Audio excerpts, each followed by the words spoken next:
धीरे धीरे मैं उसके करीब आता गया, या यह कहना उचित होगा कि वह मेरे ज़्यादा करीब आता गया।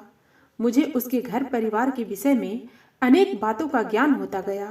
संक्षेप में, वह घर में अपने आप को बड़ा उपेक्षित सा महसूस करता था। शायद मेरी आत्मीयता का सहारा पा वह थोड़ा आश्वस्त सा हुआ था, क्योंकि अब उसके व्यवहार में कुछ वांछित परिवर्तन होने लगे थे। नमस्कार मित्रों, आज हम अशोक कुमार श्रीवास्तव की लिखी कहानी लेकर उपस्थित हैं। आज की कहानी है बिखराव। मित्रों, कहानी में प्रवेश करने से पहले आप हमारे चैनल को अवश्य सब्सक्राइब कर लेना, वीडियो को लाइक और अपने मित्रों से शेयर करना, एक छोटा सा कमेंट्स लिखकर हमारा उत्साहवर्धन तो जरूर करना मित्रों। तो आइए चलते हैं कहानी की ओर। आज फिर मनीष को उस लड़के ने मारा है। पत्नी कुछ काम करते हुए बोली। पिछले कई दिनों से मनीष शिकायत कर रहा है कि 8वीं कक्षा का कोई छात्र उससे जबरदस्ती लड़ने की कोशिश करता है। कभी आते जाते धक्का दे देगा या फिर गाली गलौज करेगा। पूछने पर मनीष उस लड़के का नाम न बता पाया, पर उसके आकार प्रकार के वर्णन से पत्नी ने समझ लिया कि वह सादिक ही होगा। तुम उस लड़के को पहचानते हो? मैंने मनीष से पूछा। हाँ, मैं उसे पहचान लूँगा, मनीष बोला। तुम हेडमास्टर से शिकायत करो और सारी घटना उन्हें बता दो, मैंने पत्नी से कहा। नहीं, मेरे कहने का कोई फायदा नहीं होगा। हेडमास्टर कोई एक्शन नहीं लेंगे। आप ही थोड़ा जल्दी स्कूल आ जाइए और हेडमास्टर से एज ए पेरेंट्स शिकायत कीजिए। अपने सामने उसे बुलवाकर अच्छी तरह समझा दीजिए कि आगे से फिर कभी ऐसी हरकत की तो अच्छा नहीं होगा। सारी बातें उससे लिखित में मांगिए कि कब कब उसने क्या क्या किया, और यह भी कि आगे से ऐसा कुछ नहीं करेगा। पत्नी ने अपनी राय दी। तुम बेकार में लड़कों से इतना पंगा क्यों लेती हो? साले काम करें या न करें, तुम अपना ब्लड प्रेशर क्यों बढ़ाती हो? और भी तो बहुत से टीचर हैं, लड़के पढ़ें या न पढ़ें कोई चिंता नहीं करता। पढ़ाना तुम्हारा काम है, पढ़ा दिया करो। कोई होमवर्क करे या न करे, पीछे मत पड़ा करो। जो लड़का काम लाए चेक कर दो, न लाए तो कहो बेटा कल ले आना। लाए तो ठीक, न लाए तो अपनी बला से। अब तो मैंने भी कहना छोड़ दिया है। यह तो हेडमास्टर ने ही कहा था कि जो लड़के काम करके न लाए उनका नाम मुझे दे दो, तो मैंने सादिक, चेरियन और मोहसिन का नाम दे दिया था। हेडमास्टर ने स्वयं ही उन्हें बुलाकर उनकी कॉपी देखी। काम पूरा था नहीं तो अपने ऑफिस के सामने ही उन्हें नील डाउन करवा दिया और कहा कि जब तक काम पूरा करके नहीं दिखा दोगे यहीं ऐसे ही रहोगे। चेरियन ने आधे घंटे के अंदर ही काम कर लिया। हेडमास्टर ने उसकी कॉपी देखने के लिए मुझे दे दी थी। जब मैंने हेडमास्टर को बताया कि काम पूरा हो गया है, तब उन्होंने उसे क्लास में बैठने की अनुमति दी।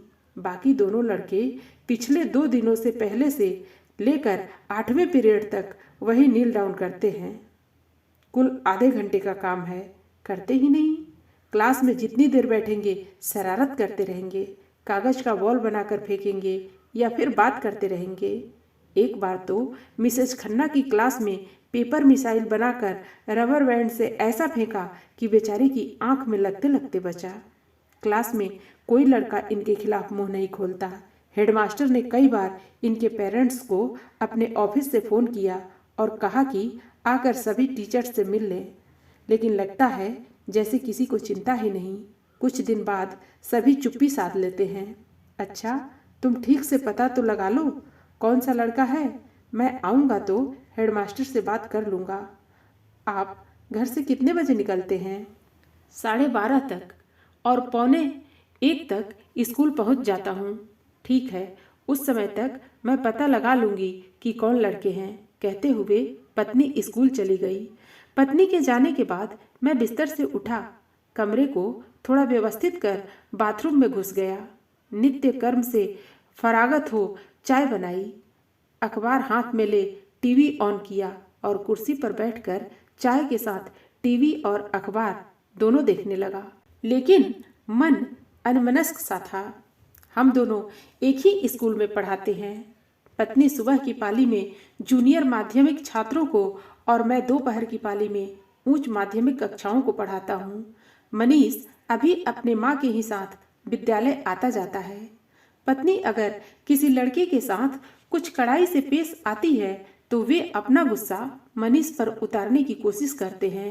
यद्यपि ऐसा कम ही होता है, फिर भी मानसिक शांति को भंग करने के लिए दो एक घटनाएं ही काफी होती हैं। अक्सर यह सोचकर कि टीचर का बच्चा है, कहीं बात का पतंगर न बने, इन घटनाओं को इग्नोर ही कर देता था। लेकिन इस बार बात कुछ ज्यादा ही बढ़ गई थी। विद्यालय पहुंचकर मैं सीधा हेडमास्टर से मिलने बॉयज ब्लॉक में पहुंच गया। हेडमास्टर के कमरे में झांका तो पता चला कि वे ऑफिस में नहीं हैं। मैंने सोचा क्या पता राउंड पर निकले हों। इस बीच पत्नी से मिलकर उस लड़के का नाम जान लेने की इच्छा से मैं स्टाफ रूम की ओर बढ़ा। पत्नी ने शायद मुझे आते हुए देख लिया था। मेरे कमरे से निकलते ही वह मिल गई। मैंने पता कर लिया है, सादिक और मोहसिन ही थे। पत्नी ने मुझे देखते ही बताया। तुमने उनसे बात की? नहीं, मैंने उनसे कुछ नहीं पूछा। एक दूसरे लड़के से पता किया है जो उसी क्लास में पढ़ता है। उस लड़के का नाम नहीं आना चाहिए, इसी शर्त पर उसने हमें उनका नाम बताया है, नहीं तो वे दोनों उसे भी तंग करेंगे। हेडमास्टर कहाँ गए? कमरे में तो है नहीं। अभी दुलारी से पता करती हूँ, कहते हुए पत्नी दूसरी ओर चली गई। थोड़ी ही देर में वह वापस भी आ गई। पता चला इस समय हेडमास्टर रोज लंच के लिए चले जाते हैं, क्योंकि बाद में उन्हें सीनियर छात्रों की कुछ कक्षाएं लेनी होती हैं। क्लास टीचर से बात करें, मैंने पत्नी की राय जाननी चाहिए। कोई फायदा नहीं होगा, क्लास टीचर को तो वे कुछ समझते ही नहीं, पत्नी ने उत्तर दिया। तो फिर कल देखेंगे, मैंने कहा और अपने ब्लॉक की ओर वापस चल पड़ा। रास्ते में ग्राउंड के पास मुरलीधर मिल गया। मुरलीधर स्कूल का पीटीआई है। मुझे देखते ही बोला, नमस्कार दादा, इधर कैसे? बस ऐसे ही। डिसूजा हेडमास्टर से मिलना था, लेकिन वह अपने चेंबर में नहीं है। कोई खास बात? मुरली ने उत्सुकता व्यक्त की। अरे कोई लड़का है, पत्नी ने किसी बात पर उसे कुछ डांटा धमकाया होगा। अब वह मनीष से इसका बदला लेना चाहता है। पिछले 2 दिनों से वह मनीष को परेशान करता है। कौन है, हमें बताओ, ठीक कर देते हैं साले को। बहुत कोशिश करने पर भी नाम याद न आया। मुझे नाम नहीं याद आ रहा। 8वीं कक्षा का कोई लड़का है, पत्नी जानती है, कहता हुआ मैं अपने ब्लॉक की ओर चल पड़ा। शाम को टेनिस खेलते समय डिसूजा से मुलाकात हो गई। मन में विचार आया कि यही बात कर लेता हूँ। फिर सोचा यहाँ बात करके क्यों मूड खराब किया जाए। मैं इसी दुविधा में था कि डिसूजा पास आकर बैठ गया। बातों ही बातों में मैंने सुबह उसके ऑफिस में जाने की बात बताई तो उसने पूछा, something serious? I wanted to discuss a problem with you. Thank you very much. After school no problems.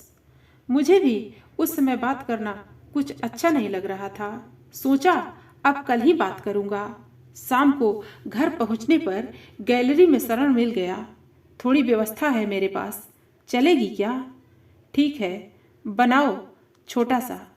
आप चेंज कर लो, फिर ड्राइंग रूम में ही बैठते हैं, कहता हुआ शरण अपने कमरे में हो लिया। शरण मेरे साथ ही रहता है।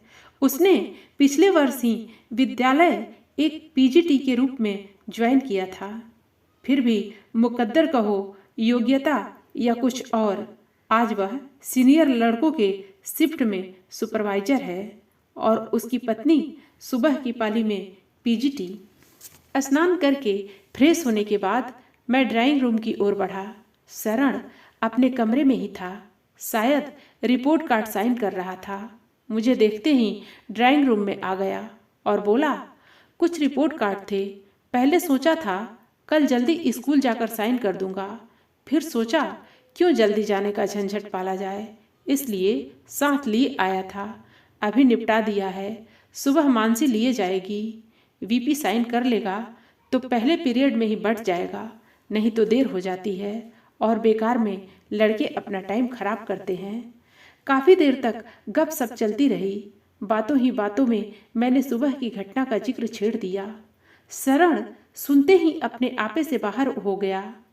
उनकी यह हिम्मत, पकड़ ले कॉलर, 4 लगाना था, दिमाग ठिकाने आ जाता। मैं तो कहता हूँ 2-4 लड़कों को स्कूल से बाहर कर दिया जाए तो स्कूल का डिसिप्लिन दुरुस्त हो जाए, लेकिन यहाँ तो कोई सुनता ही नहीं।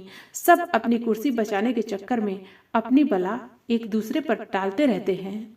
कोई एक्शन लेना ही नहीं चाहता, क्योंकि इससे पेरेंट्स नाखुश हो जाएगा, बोर्ड मेंबर और मिनिस्ट्री तक पहुंच जाएगा। टीचर की तो कोई सुनता ही नहीं। अभी किसी पेरेंट्स की शिकायत आ जाए टीचर के खिलाफ, फिर देखो कैसे सबके सब एक्टिव हो जाएंगे। अपने चेंबर में तलब करके उसके सारे मॉरल समझाए जाएंगे। आधुनिक शिक्षा एवं तकनीक की दुहाई देकर अपनी शिक्षा प्रणाली में सुधार करने की सलाह दी जाएगी। साथ ही उठते समय हाथ में एक मेमो भी पकड़ा देंगे। बच्चे को कैसे पढ़ाना चाहिए, इस कला में टीचर को छोड़कर बाकी सबको महारत हासिल है। यहाँ पेरेंट्स भी अजीब हैं, उनके पास अपने बच्चों के लिए भी समय नहीं है। बच्चे को स्कूल भेजकर जैसे वे अपने कर्तव्यों से उड़ेड़ हो जाते हैं। स्वयं चाहे 10वीं फेल हो, लेकिन टीचर को क्या करना चाहिए यह बात उसे समझाना ये अपना परम कर्तव्य समझते हैं। अपने बच्चे के भविष्य को लेकर ये इतने परेशान रहते हैं कि बच्चा 8वां पास हुआ नहीं कि उसकी मेडिकल अथवा इंजीनियरिंग की सीट रिजर्व। बच्चे की रुचि एवं उसकी इच्छा की जैसे कोई अहमियत ही नहीं। बच्चे में काबिलियत क्या है, इस बारे में भी किसी को कुछ नहीं सोचना। बच्चे पेरेंट्स के इस एक्सपेक्टेशन के कारण फ्रस्ट्रेटेड से रहते हैं और कभी कभी रिबेलियस भी हो जाते हैं। तब माँ बाप की अवज्ञा में ही उन्हें आनंद मिलने लगता है। ऐसे में लड़के अक्सर क्लास बंक करके मैदान में खेलते रहते हैं। अगर जबरदस्ती सख्ती करके इन्हें कक्षा में बैठने के लिए मजबूर किया जाए तो इनका सब विद्रोह क्लास में भी प्रकट होने लगता है। ऐसे लड़के पढ़ाई के अलावा कुछ भी करने को तैयार रहते हैं। मेरे पास ऐसे न जाने कितने केस हैं जिसमें पेरेंट्स आकर बच्चे की शिकायत करते हैं कि प्लीज इसे कुछ समझाइए। अपनी माँ को तो कुछ समझता ही नहीं, मारने तक के लिए हाथ उठा लेता है। अब तो इसकी माँ घर में अकेले रहने से डरती है, मुझसे भी सीधे मुंह बात नहीं करता। ऐसे में जब मैं कहता हूँ कि आप बैठें, मैं आपके सामने ही उसे बुलाता हूँ, तो कन्नी काट जाते हैं। कहते हैं no no please don't call him in front of us. उसे तो पता भी नहीं चलना चाहिए कि हमने उसकी शिकायत की है। आप बस अपने स्तर पर उसे समझाने की कोशिश करें। मैं शरण की बातों की सच्चाई पर रखता रहा, कहीं से भी तो गलत नहीं कह रहा था। वैसे भी दारू पीकर आदमी सच ही बोलता है। मैंने सोचा चलो इसी बहाने शरण को अपनी भड़ास निकालने का मौका मिल गया। शरण अपनी रौ में बहा ही जा रहा था, लेकिन भाई साहब आज 12 साल हो गए इस प्रोफेशन में, ऐसा यही देखा है। दिल्ली में था, क्या धांसू प्रिंसिपल था। अपने टीचर की शिकायत तो वह सुन भी नहीं सकता था, उन पर जान देता था। एक बार की बात है, किसी टीचर ने एक लड़के की पिटाई कर दी। उस लड़के का बाप शायद मिनिस्ट्री में काम करता था। दूसरे दिन लड़के को लेकर पहुंच गया सीधा प्रिंसिपल के चेंबर में और जोर जोर से चीखने लगा, यही तरीका है बच्चों को पढ़ाने का? देखिए आपके टीचर ने क्या किया है। बच्चे का पूरा मुंह सूज गया है। आप उस टीचर के खिलाफ एक्शन लीजिए, नहीं तो मैं पुलिस में रिपोर्ट करने जा रहा हूँ। प्रिंसिपल चुपचाप उसकी बात सुनता रहा। बोला, आप कह चुके जो आपको कहना था, अब आप मेरी बात सुनिए। अगर टीचर ने मारा है तो कोई कारण अवश्य ही रहा होगा। उसकी आपके बच्चे से कोई दुश्मनी तो है नहीं। जो कुछ भी उसने किया है वह आपके बच्चे की भलाई को ध्यान में रखकर ही किया होगा। लेकिन इस तरह जानवरों की तरह मारना कोई इलाज नहीं है, और भी अनेक तरीके हैं। बच्चों को सुधारने के। देखिए, मुझे मत समझाइए कि हमें क्या करना है। मेरे स्कूल में वही होगा जो हम चाहेंगे। अगर आपको मेरा स्कूल पसंद नहीं है तो अभी व्यवस्था करवाता हूँ। इतना कहकर उसने घंटी बजाई। चपरासी के अंदर आते ही बोला, देखो, साहब को बड़े बाबू के पास ले जाओ और उनसे कहो इनके बच्चे की टीसी तैयार कर दें। टीसी की बात सुनते ही उस पेरेंट्स की हालत खराब हो गई। दिल्ली जैसे शहर में मिड टर्म में एडमिशन कौन देगा। तुरंत ही लेवल में आ गया। बोला, नहीं नहीं, मेरा यह मतलब नहीं था। स्कूल आपका बहुत अच्छा है, इसलिए तो मैंने अपने बच्चे का एडमिशन यहाँ कराया है। तो फिर आप निश्चिंत होकर घर जाइए और हमें अपना काम करने दीजिए। उसके बाद यह पेरेंट्स सॉरी सर कहता हुआ बाहर निकल गया और फिर कभी भी मिनिस्ट्री की धौंस देने नहीं आया। लेकिन यहाँ ऐसा नहीं कर सकते ना।